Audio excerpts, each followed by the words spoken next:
अगर आप मार्केट गिरने के डर से अपनी एसआईपी बंद कर देते हैं तो आप इन्वेस्टिंग नहीं कर रहे। आप अपनी लॉन्ग टर्म वेल्थ क्रिएशन को खुद ही कॉम्प्रोमाइज कर रहे हो। 1942 वर्ल्ड वॉर चल रहा था, लोग मारे जा रहे थे पर बाजार बढ़ रहा था। आज हम हिस्ट्री के कुछ ऐसे एग्जाम्पल देखेंगे जो आपका पर्सपेक्टिव कंप्लीटली चेंज कर देगा। नमस्कार। कहा जाता है कि बेस्ट इन्वेस्टमेंट वर्स्ट टाइम में बनते हैं और सबसे बड़ी गलती बेस्ट टाइम में होती है।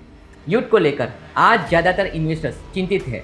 उन्हें लगता है कि बाजार हर रोज गिर रहा है और ऐसे ही गिरता रहेगा।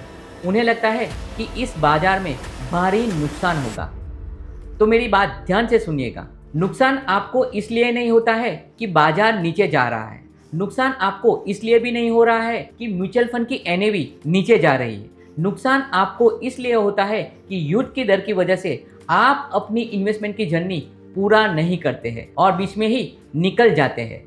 एक कंपनी या फिर कंपनी का स्टॉक्स खत्म हो सकता है, डूब भी सकता है, पर इंडेक्स कभी डूबता नहीं है। वो गिरता है पर वापस उठता भी है। एक कंपनी सदा के लिए परमानेंटली बंद हो सकती है पर म्यूचुअल फंड की स्कीम परमानेंटली बंद नहीं होती है। अगर आपको ऐसी कोई म्यूचुअल फंड स्कीम पता हो जिसमें लोगों का पैसा डूब गया हो, परमानेंटली बंद हो गई हो, तो कमेंट करके जरूर बताना।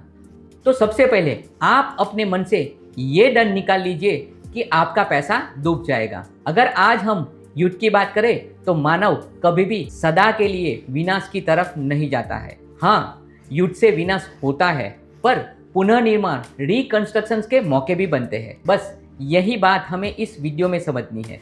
जब भी हमें युद्ध जैसा संकट दिखता हो, समझ में नहीं आता है कि आने वाला समय कैसा होगा, कल क्या होगा, तो हमें इतिहास की तरफ ध्यान देना चाहिए। तो चलिए 1940 वर्ल्ड वॉर 2 की बात करते हैं। वर्ल्ड वॉर 2 स्टार्ट होने से पहले अमेरिका का इंडेक्स डाउ जोन्स 135 के आसपास हुआ करता था। युद्ध स्टार्ट होता है।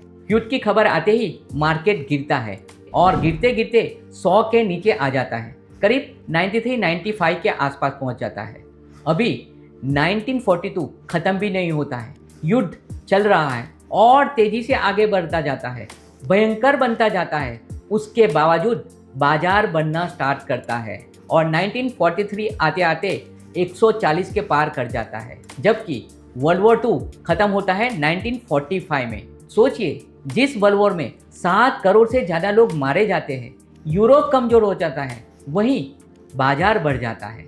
याद है 2022 रशिया यूक्रेन वॉर, युद्ध की खबर आते ही भारतीय शेयर बाजार 11-12% टूट जाता है और अगले 6 महीने में भागता है और भागता है तो ऐसा भागता है कि 60,000 पे जाके दम लेता है, जबकि वहाँ अभी भी युद्ध चालू है। और सबसे बेहतरीन बात यह है कि युद्ध के बावजूद भी रशिया हमें ऑयल सप्लाई कर रहा है। एक और इंटरेस्टिंग स्टोरी, अक्टूबर 1962 रशिया, क्यूबा और अमेरिका के बीच एक टेंशन खड़ा हो जाता है। उसी दौरान रशिया अमेरिका के एक स्पाई प्लेन को गिरा देता है और दुनिया के सामने एक नया संकट खड़ा हो जाता है, न्यूक्लियर वॉर का। और दुनिया को लगता है कि अब युद्ध होके ही रहेगा। वॉर की खबर से अमेरिका का इंडेक्स गिरना स्टार्ट करता है। उस टाइम पे एक यंग इन्वेस्टर्स एक एक्सपीरियंस इन्वेस्टर से पूछता है कि आज इस मार्केट की गिरावट में हमें क्या करना चाहिए। एक्सपीरियंस इन्वेस्टर्स कहता है, आज हम खरीद लेते हैं। अगर बम गिरा तो हम रहेंगे नहीं, और अगर नहीं गिरा तो यहीं से पैसा बना लेंगे।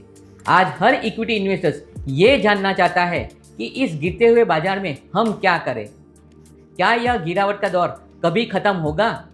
क्या वापस हमारे शेयर बाजार में तेजी आएगी? आएगी तो कब आएगी?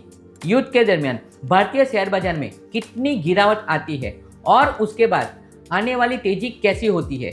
चलिए उसका भी एनालिसिस करते हैं। 1990 मिडल ईस्ट का इराक कुवैत वॉर, युद्ध की खबर से भारतीय शेयर बाजार 14% कमजोर पड़ता है, लेकिन 6 महीने में 60% से ज़्यादा रिटर्न बनाता है। 1999 कारगिल वॉर, भारतीय शेयर बाजार 11% से टूटता है, पर अगले 6 महीने में उसी बाजार में 40% से ज़्यादा की तेजी देखने को मिलती है। यह नंबर्स हमें क्या बताते हैं?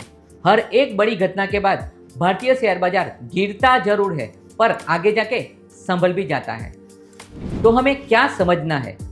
युद्ध हमें डराता है पर इतिहास हमें कहता है यह टेम्पररी है। बाजार के हर बड़ी गिरावट को एक मौके की तरह देखें। युद्ध की खबर से परेशान मत होइए और जल्दबाजी में अपनी एसआईपी बिल्कुल बंद ना करें। अगर डर गए तो नुकसान होगा। नुकसान आपको इसलिए नहीं होता है कि बाजार नीचे जा रहा है, नुकसान आपको इसलिए भी नहीं होता है कि म्यूचुअल फंड की एनएवी सदा के लिए नीचे जा रही है। नुकसान आपको इसलिए होता है कि इन्वेस्टमेंट जर्नी के मार्ग पर आप चलना छोड़ देते हैं। गलती आपसे होती है, बाजारों से नहीं। धन्यवाद। जय हिंद।